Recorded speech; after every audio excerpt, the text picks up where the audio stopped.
What's going on? Figured I'd put together a quick video on how to replace your front door speakers. I've seen a couple videos on YouTube. Some of the video clarity is kind of crappy. I figured I could just put this one together. It's pretty short, and I'd put it in some forum groups for you guys to be able to look it up. So, also excuse all the noises you might hear. I live in the city, and I unfortunately don't actually have a garage. So it's very rainy out today, and I'm actually in a car wash. Just stealing all of their dry space in order to do this. So let's get to it. So to start things off, you're gonna have to know where all your bolts are. Excuse my car, it's extremely dirty. Here on the side, there's gonna be a Phillips head underneath that plastic piece.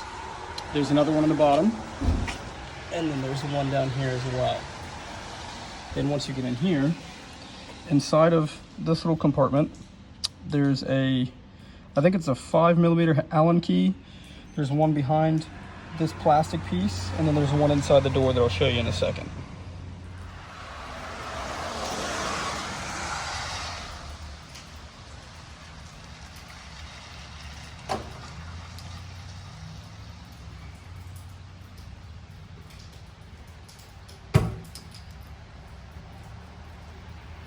Two plastic pieces out, set them aside.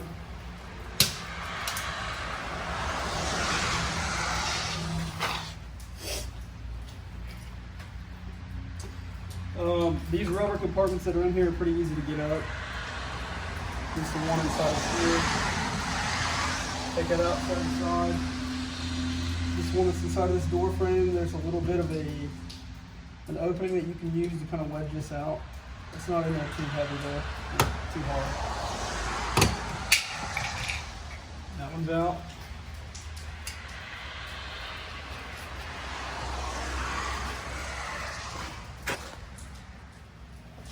Next, take your Phillips head screwdriver, or if you have one of these, if you need one of these too, just go slow.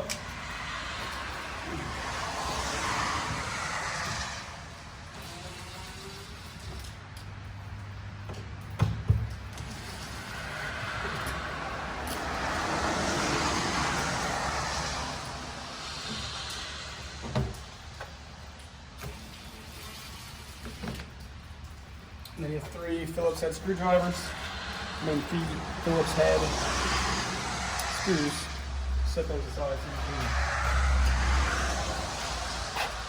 Now, you're gonna have, I think it's a 5mm Allen in there, and then another one in there. I actually don't have a bit for my impact, and I wish I did. So I actually have to use just this Allen key by itself, and you actually have to use both your hands because they're in there pretty tight. So I'm not going to film that part, but at least you know. And then after I rip this piece out, I'll show you where the next bolt is underneath. I already took both these bolts out. This is a plastic trim remover tool that's very useful. You don't necessarily have to have them, but it keeps you from kind of scraping up the plastics. So you're going to use this to kind of gently pry this little piece out. It's pretty stiff. At least the other side was.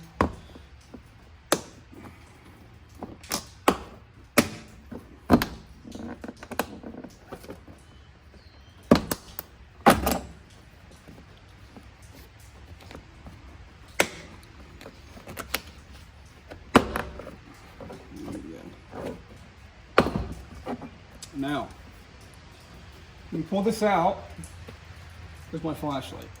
You're going to have 2 connectors that are here. I have this on a tripod, which is why I have to keep coming over and grabbing it. So you guys, there's a brown connector, and then there's this white connector that's over here. On the driver's side, there isn't this white connector. It's another black one, and it's a different design than what you see here. But just for the sake of it, I just always take a picture, just so I know how they go back together. It's pretty simple. But anyway, as we're in here, if you look down, that is where your last Allen bolt is that you will have to, back here, if you can see where the light is, inside of there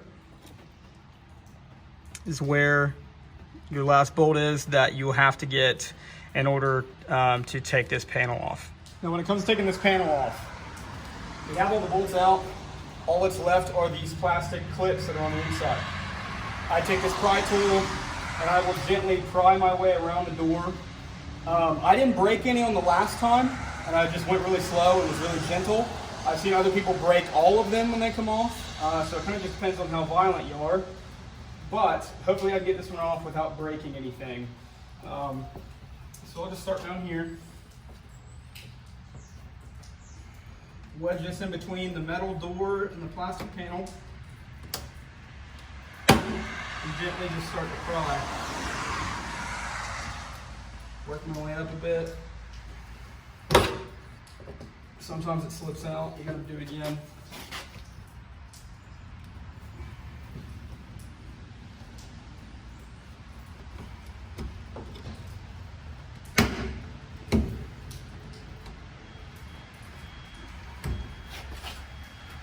So that's pretty loose on this side.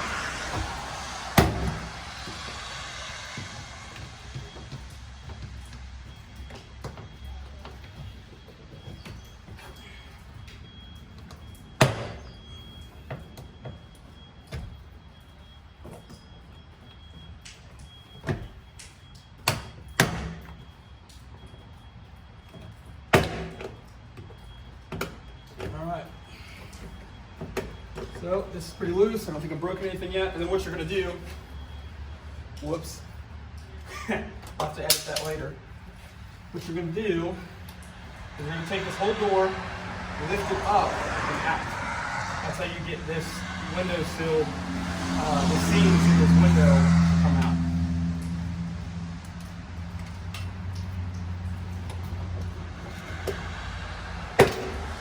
And one more.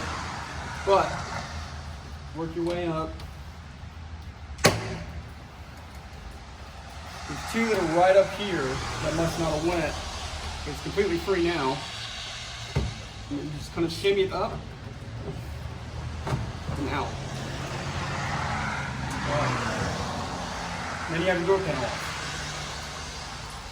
Now once you're inside your door frame, there's these cables here, and these are the actual cables that run to the back of your door handle. And then these are actual wires. The only thing, there's two connections here and one on the actual door that's down here. The one that's surrounding this gray foam that you see here is the only one you need to disconnect. These other two you can leave alone. And then you can just rest the entire panel on the ground. Your 6x9 front door speaker. Now these bolts are a T25, it's a Torx bit. I have one of these in my hand that I can use on my little impact. And I'm going to put that in, and you'll see me be able to take this out. So this is simple. You have 4 T25 Torx bits to take out.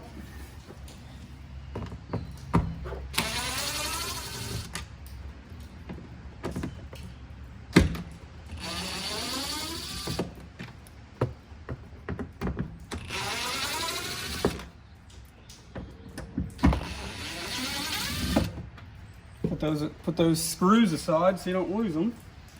And your speaker comes right up.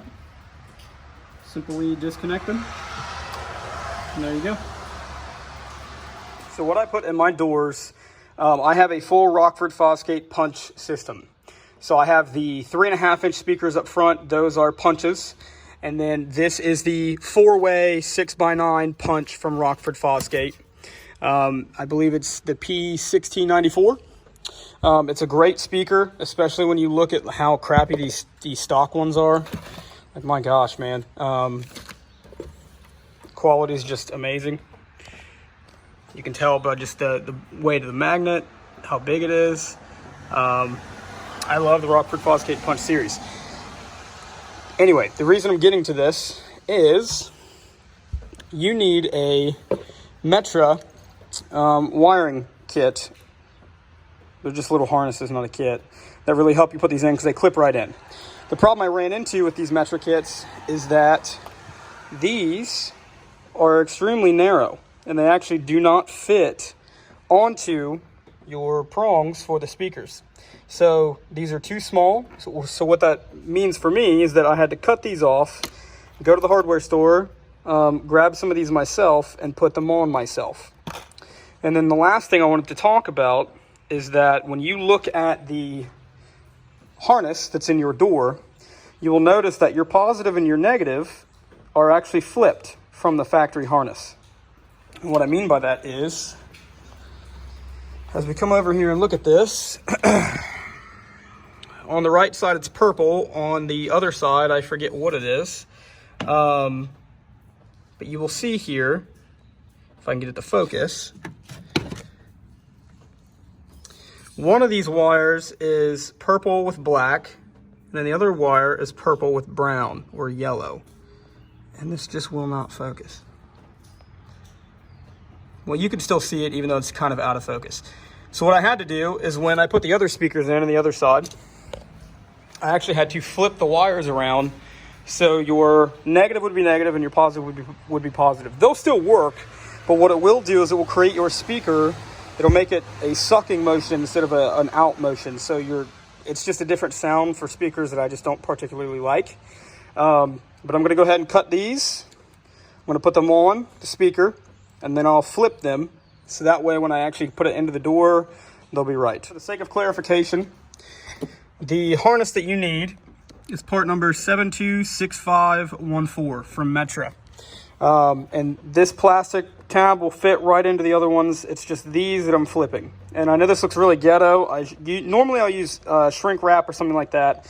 But the ones that come with the Metra kit come insulated, and I like that. And I'm worried if water would ever get in those openings that it might short or something. So I just kind of taped these. Any exposed metal I taped. I know it looks really ghetto, but it is what it is.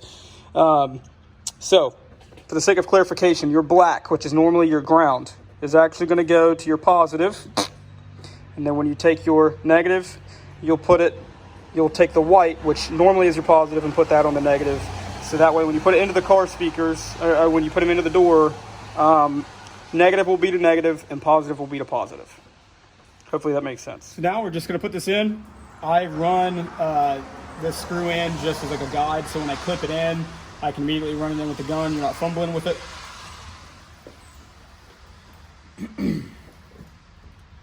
You'll click these together.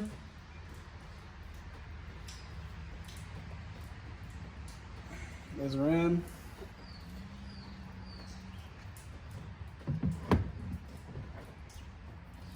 There are some tabs that help you align this in here. And the speaker wants to fall out when you try to put it in, so make sure that you're holding it.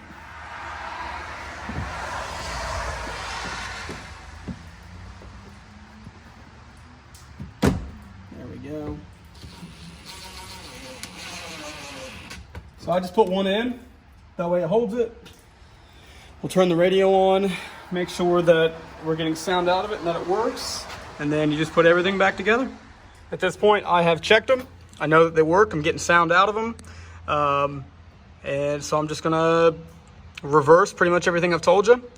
And put this door panel back on. So all that's left now is I'm just going to put this panel back on. I was just going to say thanks for watching. I'm not totally sure where I'm going to post this video. I planned on putting it on a couple of forums groups on Facebook and possibly YouTube. So if I wasn't clear enough on anything, try to just put some comments down below. I'll try to keep up on them. If not, don't hate me. But yeah, so I hope you guys enjoyed that video. I hope it was clear enough, and I hope it helps you put new speakers in the front of your Jeep. Thanks.